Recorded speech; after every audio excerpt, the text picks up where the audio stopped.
All right. We will jump into financial mathematics for grade 12. It will also have few of the concepts that were taught in the previous grades. So we'll start with we have this previous question paper. It was in question 7, where the first question was saying, let's look at the first question and the keywords. 7.1 is saying, at what annual percentage interest rate? The question can also be posed, at what annual interest rate, which is compounded quarterly, should a lump sum be invested in order for it to double in 6 years? So we don't have the exact amount, but we need to understand from the question itself, what do they want from us, and what do we have? And if we do analyze the question, we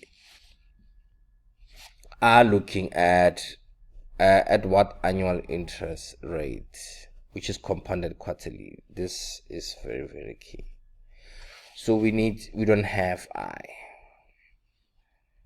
This is what we are looking for, the value of I. Should the sum be invested in order for it to double? So you have any sum. So they don't specifically tell you how much in this question, but you just have to know that if you started with 5 rand, you're going to end up with 10 rand because the amount needs to double.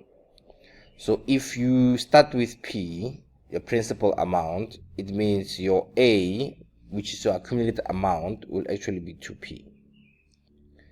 And one can also use X. You're not limited because when you divide, they will actually cancel each other. They will actually divide each other. So if you start with X, you're going to end up with 2X.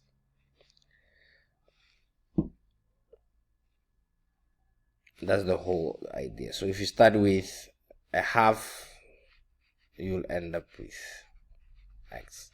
Normally I like using this when we are reducing or going backwards, but just understand that as long as you started with one amount, that amount must actually double.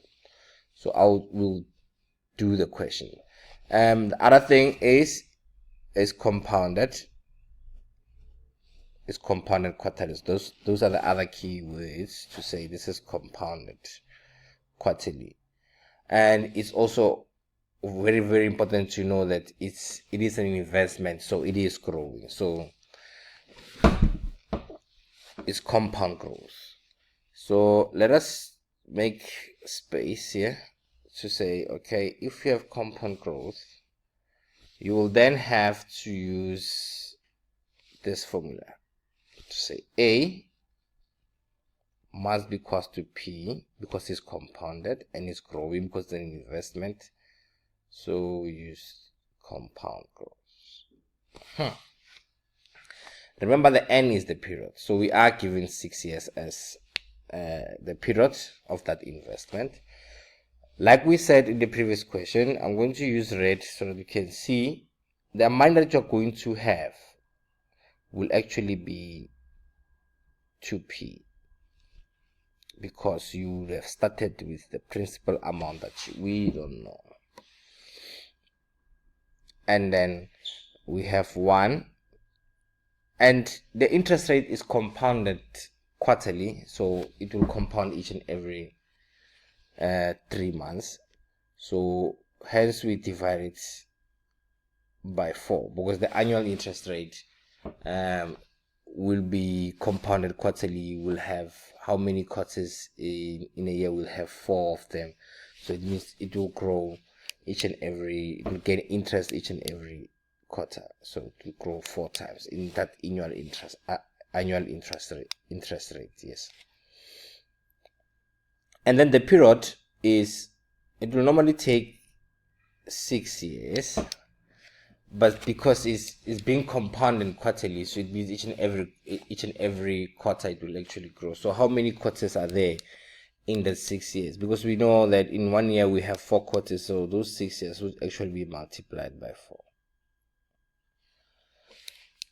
And in most instances, you need to also make sense to say if something, if this question was to say compounded semi-annually, we'll divide this by 2, because we have 2 semi-annuals in 1 year, and this will also be multiplied by 2, if provided you are given the period as years. But if I were to give you a question and it says compounded quarterly, but the period is 5 quarters, it means that what you're going to put in it for n will actually be just start 5.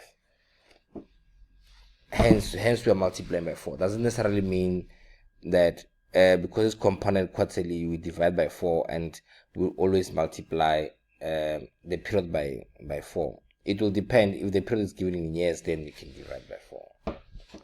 You can multiply by 4. Good. And then we go to algebra, the simplification of it. We'll say we're simplifying, we divide both sides by p. I divide by p, divide everything this side by p. Remember, I'm trying to get I, so I'm trying to make I the subject of the formula.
Percent, because normal and will the question will the instruction will say keep your answers to 2 decimal places unless dictated otherwise. So this will help you to make sure that in financial mathematics you don't actually lose a lot of marks due to rounding off quickly. You can just continue with the simplification until the end, then you can multiply it by 4 if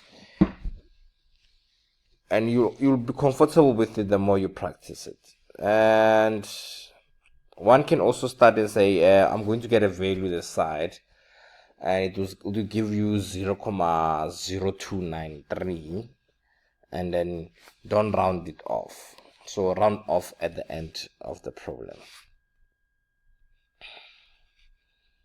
So this is our solution for 7.1.